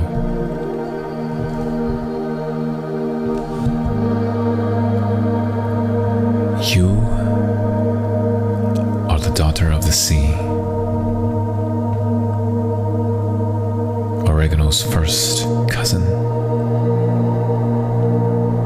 swimmer, and your body is pure as the water.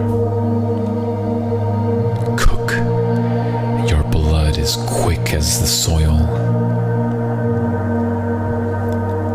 Everything you do is full of flowers and rich with earth. And your eyes go out toward the water, and the waves rise.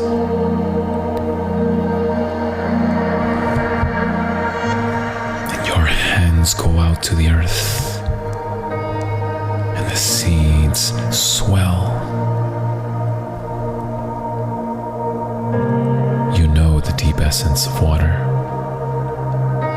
and the earth,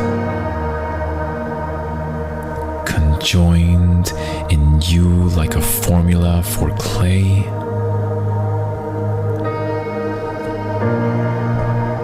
Naiad, cut your body into turquoise pieces. They will bloom resurrected in the kitchen, and this is how you become everything that lives.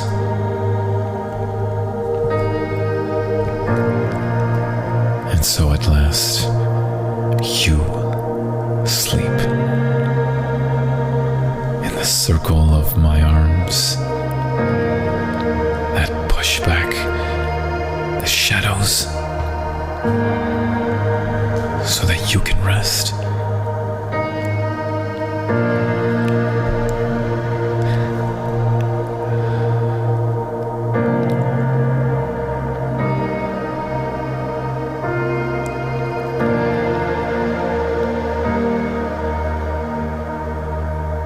The foam of your dreams.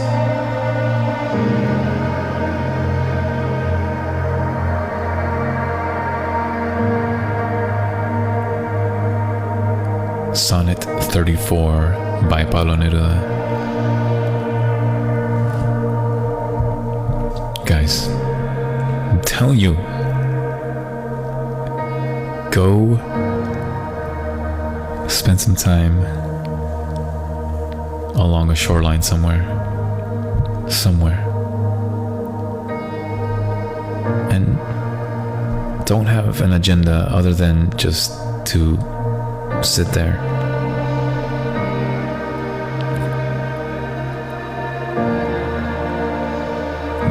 Besides the fact of the essentiality of drinking water and why it's so good for your body, entire body, it's also made to pacify whatever thoughts you've been consumed by. All that filth, all those lies, all those blasphemous things that you thought was innocent, but really in the end was only isolating you. You see, this was created by a genius that is beyond any measure of intelligence. And yet, we forget that it's there, even though over 70% of this entire earth is filled by it. What are you doing? What are you waiting for? These are all here to remind you that you are not to be outcasted. You are not to be in isolation. You are not ever undesired. This water is a very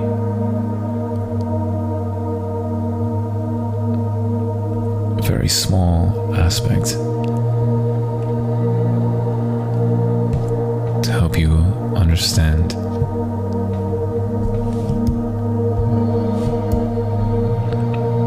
who made it and why you need it.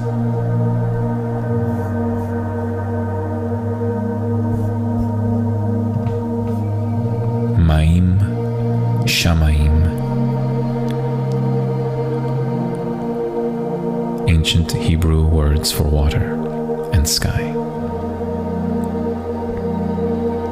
And in between the replenishing of this marvelous and gorgeous world,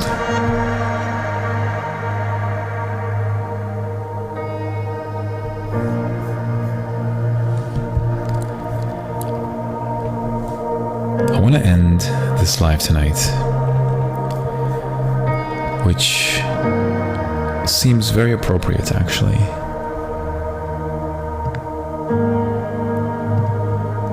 And so if you guys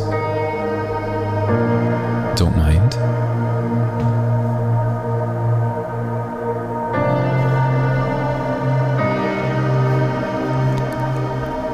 I want to read the entire chapter of Genesis 1, just so that we can hammer down on Ma'im and Shamaim and you can understand finally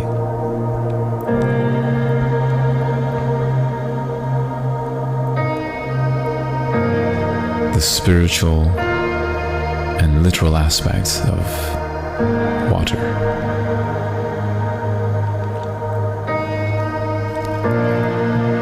You guys ready? Here we go.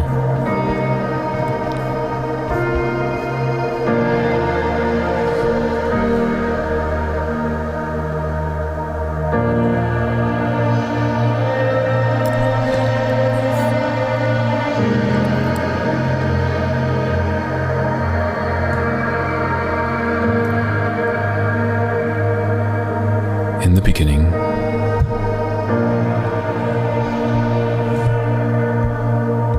God created the heavens and the earth. And the earth was without form and void, and darkness was over the face of the deep.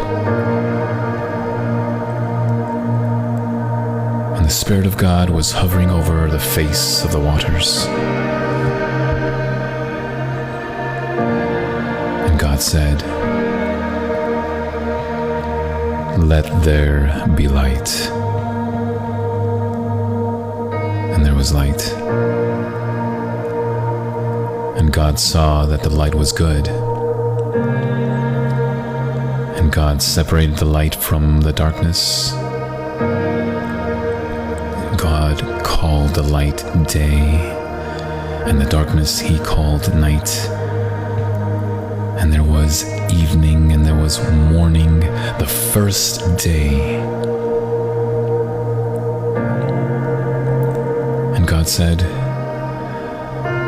"Let there be an expanse in the midst of the waters, and let it separate the waters from the waters."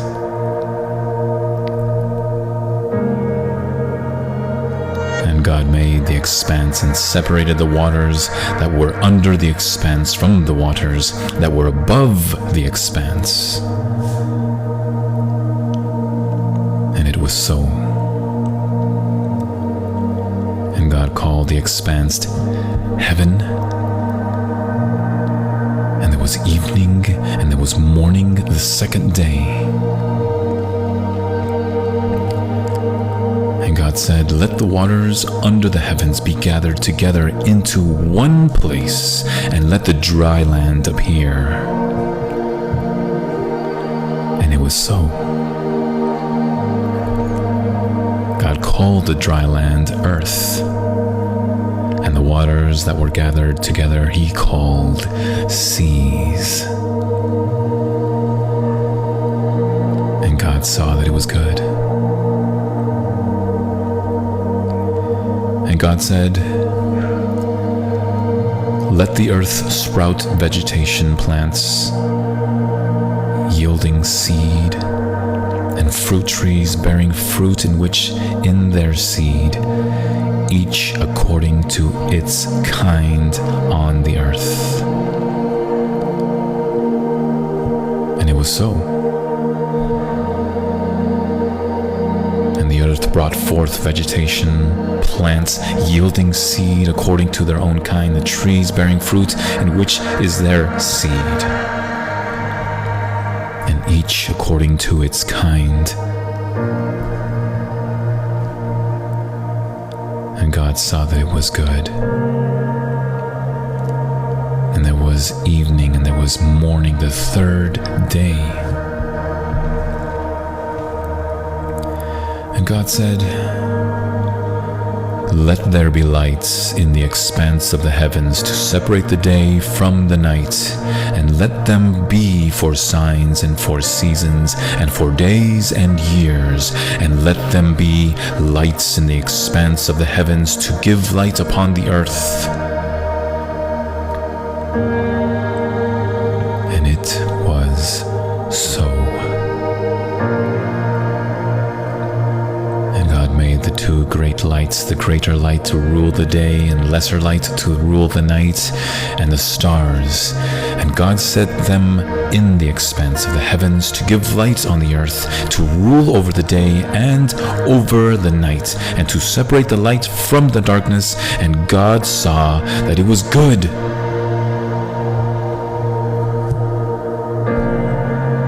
And there was evening, and there was morning, the fourth day.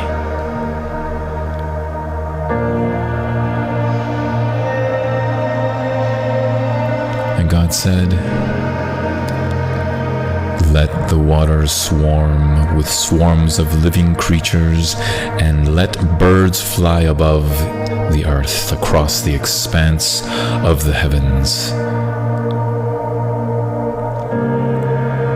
So God created the great sea creatures and every living creature that moves, with which the waters swarm according to their kinds, and every winged bird according to its kind. And God saw that it was good.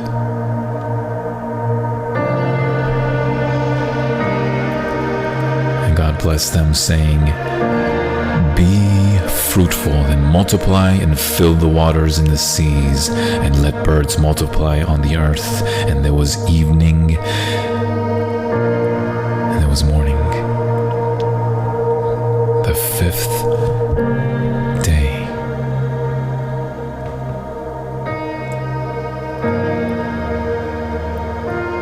And God said, let the earth bring forth living creatures according to their kinds, livestock and creeping things and beasts of the earth according to their kinds. And it was so. And God made the beasts of the earth according to their kinds, and the livestock according to their kinds, and everything that creeps on the ground according to its kind. And God saw that it was good. Then God said, let us make man in our image, after our likeness, and let them have dominion over the fish of the sea, and over the birds of the heavens, and over the livestock, and over all the earth, and over every creeping thing that creeps on the earth.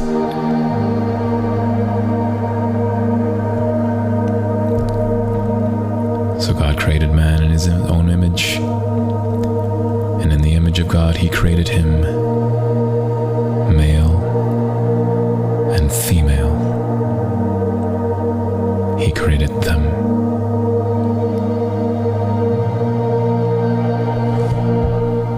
And God blessed them. And God said to them, be fruitful and multiply and fill the earth and subdue it, and have dominion over the fish of the sea, and over the birds of the heavens, and over every living thing that moves on the earth. And God said, behold,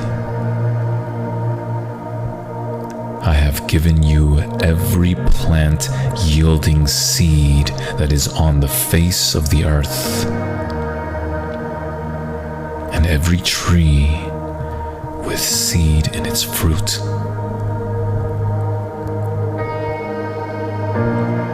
You shall have them for food.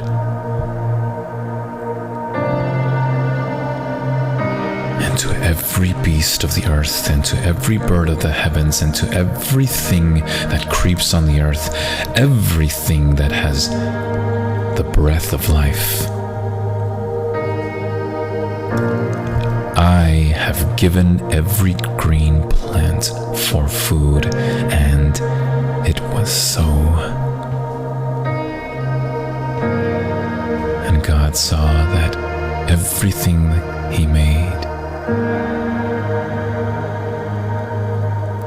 and behold,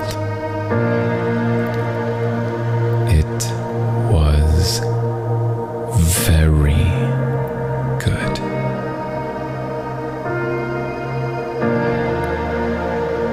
And there was evening, and there was morning,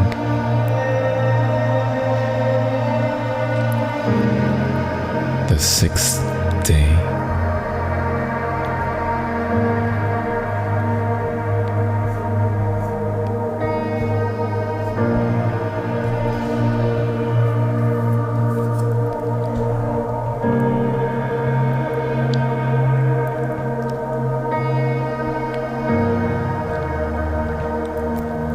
I don't know where you're coming from.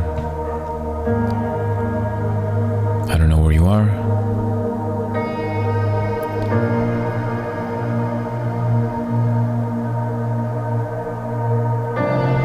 But at some point in your life, you probably have contemplated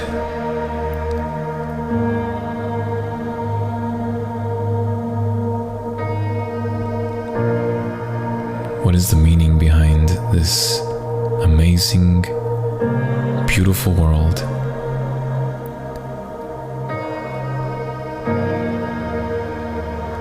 And how is it possible that I'm able to just be in awe?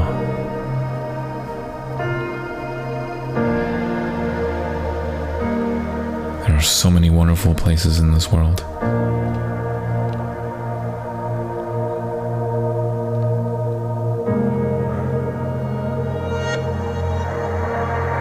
You can maybe one day you guys can travel somewhere and just go check out these landscapes. Look at these bodies of water and how they're nestled between valleys.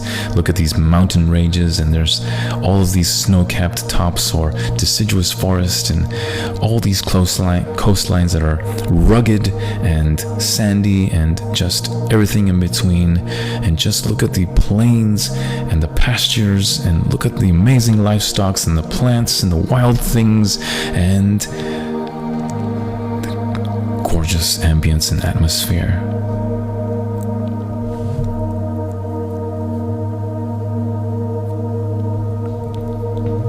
If you ever get a chance to go to Norway, do it. That place looks amazing, gorgeous. Same thing with the Alps, right? Any of the sides, right? Not just Switzerland, maybe Italy, right? Austria, Eastern France, etc. Of course, the Himalayas, the Rockies. You can't miss the Andes, come on.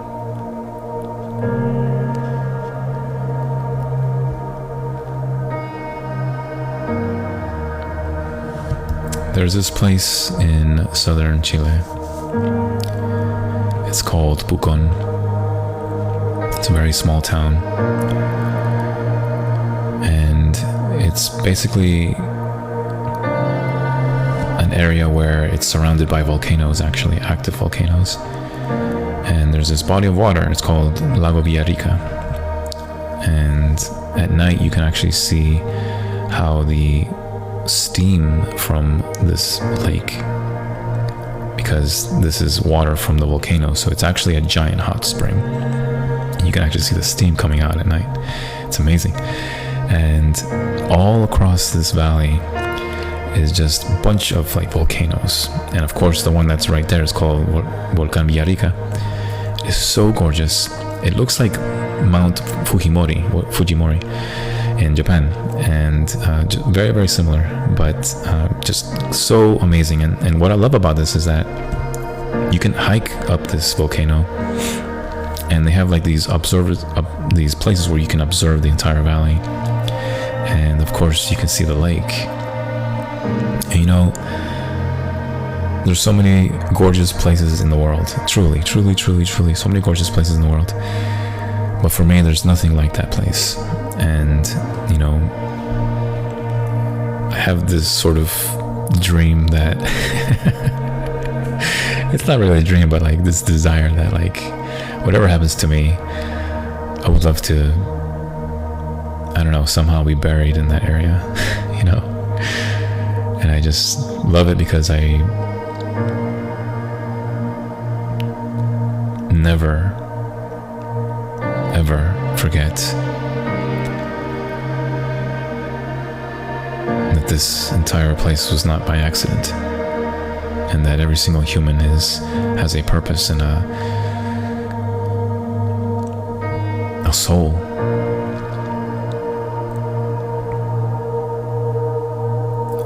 You know, guys, after reading Genesis 1, hope you realize that even though all of these amazing creations were made, all of these amazing creations, right? Right? Ma'im, don't forget that word. Our word tonight is ma'im, which is an ancient Hebrew word for water. And then the word for sky in Hebrew is shamayim, right? Ma'im and shamayim. So water in the heavens, right? So remember, it's in the separation of ma'im and shamayim that you actually have terra firma, which is the Latin word for earth. So in the ma'im and shamayim, all of these things were created, right? Plants, animals, and all of these have a purpose. Please don't forget that when these things have a purpose, can you imagine what yours is? And even how much more desired and precious you are? Even God said that we have dominion over all these things, because that's how much more precious we are than all of this, which is why we should be great stewards of it. And also remember the awesomeness and majesty and the grace that was bestowed upon us, and it didn't have to be like that. So you are never alone. You were never created to be alone, and you are meant for so much more than whatever filth or garbage or whatever the enemy has told you. You have a purpose, because our own bodies come from Ma'im and Shamayim. You cannot exist without water, both in the literal and metaphorical sense.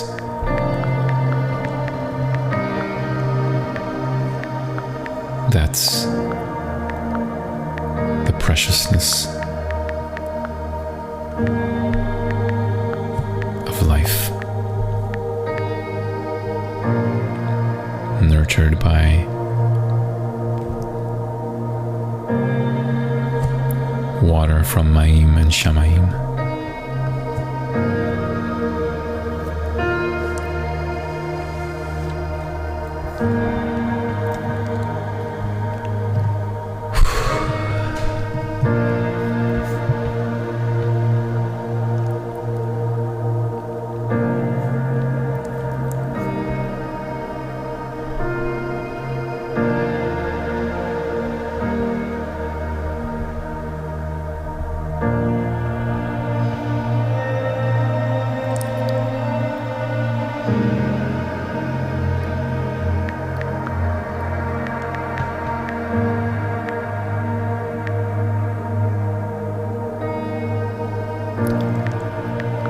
Let me finish this slide with one final verse,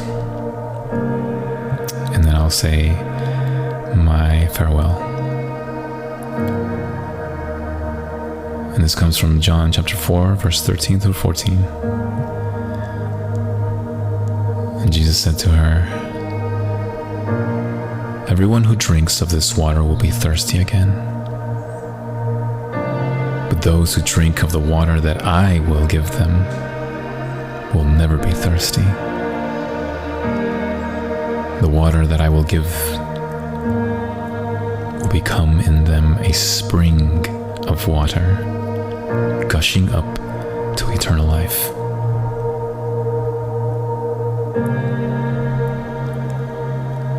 I hope this message spoke to you. And if they did, I want to encourage you to find out who said it, why they said it. And I hope you find a true hope and peace comes from understanding the man who said this. Know that he knows you. He's experienced worse things than you will ever experience, and yet willfully chose to save your soul.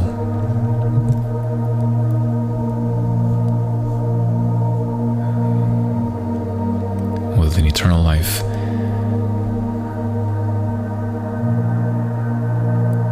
and a spring of water.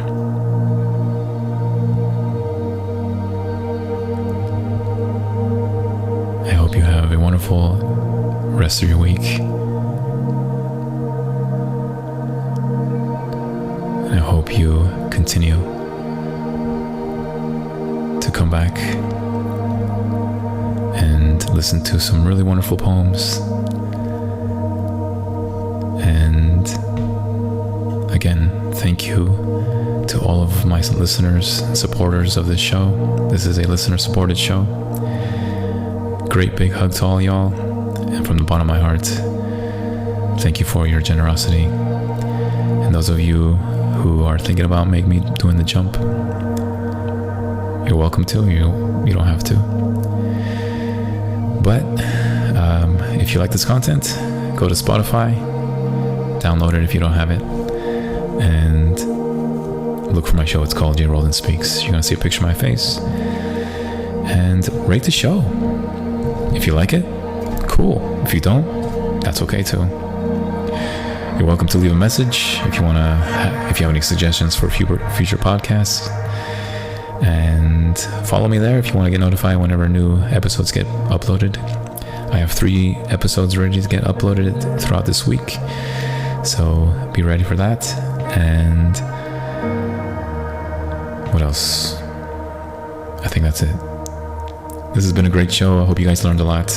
Don't forget, Ma'im Shamayim, replenishing, and it's in the separation that you have Earth. There you go, guys. Have a wonderful day. Buenas noches. Espero que lo disfrutaron. Un gran abrazo para ustedes. Espero que lo pasen súper bien mañana.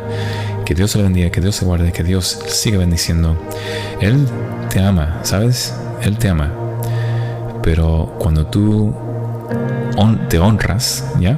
Cuando honras a Él y te humillas delante de Él y le reconoces a Él, Él te amará, Él te protegerá, Él te bendecirá, porque Él lo prometió. Él ha sido fiel desde el principio de nuestra existencia, en el pasado, en el presente y en el futuro. Él siempre será lo mismo. Él es ciertamente el Dios de amor, pero también es Dios de la justicia. Espero que tú lo reconoces. Y créeme que yo fui un hombre muy, muy amargo, muy orgulloso, muy egoísta, y bueno, muchos otros atributos que ya no importan ahora. Pero créeme que después que Dios me mostró la gracia, me perdonó, he podido dormir tranquilo, a pesar de tener otros desafíos en mi vida. Por lo menos ahora lo puedo enfrentar con el Señor, con su gracia, con su sabiduría, con mucha paciencia.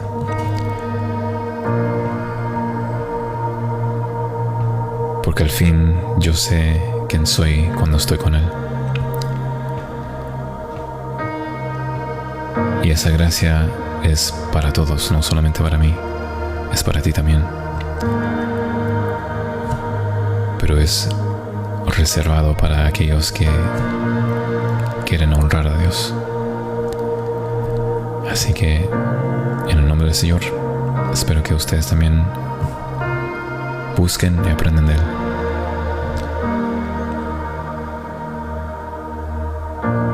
porque Él es fiel y misericordioso. En el nombre de Jesús. Take care, everybody. Thank you for being here. Have a great day.